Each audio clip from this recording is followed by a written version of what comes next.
Warmongering, the Pakistani Foreign Minister Hina Rabbani Kaur has now blamed India for making negative statements. Playing the victim once again, Kaur saying that Pakistan has in fact observed restraint on the line of control and that the foreign minister level talks could help sort out the tensions between both nations. Foreign Minister Salman Khurshid told CNN-IBN that atmospherics is key to any dialogue process. He said talks with Pakistan have not been frozen, but to be constructive, the right environment is needed as well. To Pakistan Foreign Minister Hina Rabbani Kaur's offer, Khurshid says direct talks cannot happen right away. Earlier in an interview to CNN, Hina Rabbani Kaur had offered talks with Khurshid, saying India and Pakistan should have a political dialogue rather than mere rhetoric.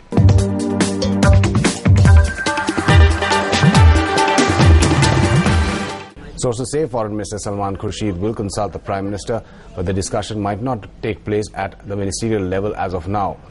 Sources also say India wants to know what Pakistan wants to discuss. Briefing the cabinet today, the Foreign Minister said Pakistan's stance had shifted from internationalization of the issue to a bilateral one, and it was sustained pressure from India that led to this shift. But the minister said India would decide on any dialogue only after a formal move from Pakistani diplomatic channels. Media का एक role है, media अपना role पूरा कर रहा है और हम उम्मीद करते हैं कि सकारात्मक रोल है, सकारात्मक रोल रहेगा, देशभक्ति का रोल है और विश्व शांति के संबंध में मीडिया का जो सहयोग और मीडिया की जो पेशकश रह सकती है उसका हम स्वागत करेंगे. We've been through difficult moments and let's just take things one step at a time. The government will take everything into account, factor everything, and that's what we've been doing. Pakistan's Foreign Minister Hina Rabbani Kaur had offered talks to de-escalate the tension as temperatures between the two countries rose following the killing of the two Indian soldiers on the line of control.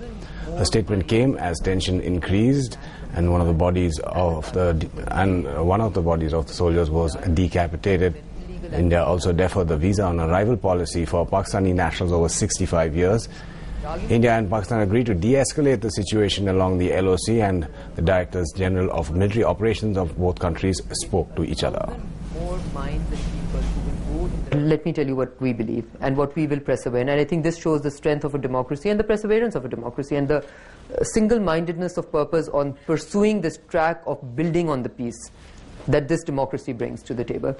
We believe that both India and Pakistan, and I've just recently said this, both India and Pakistan are very responsible countries are important countries within South Asia.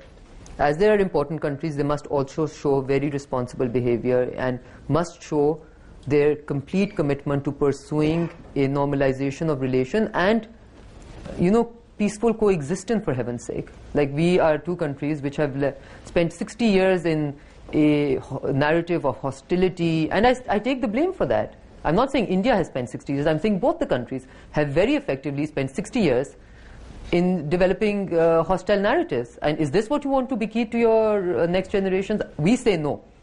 And that's why when I went to New Delhi, we said that we want an uninterrupted and an uninterruptible peace process with India. Unfortunately, this LOC incident has obviously created questions, but we still believe that dialogue must be the means to resolve this or any issue. So you're telling us that this incident is not going to get in the way of... I'm saying more than that. I'm saying that if, we will be open to a discussion, a dialogue at the levels of the foreign minister to be able to resolve the issue of cross-LOC incidents and also to recommit ourselves to the respect for the ceasefire, because Pakistan is fully committed to respect for the ceasefire of 2003.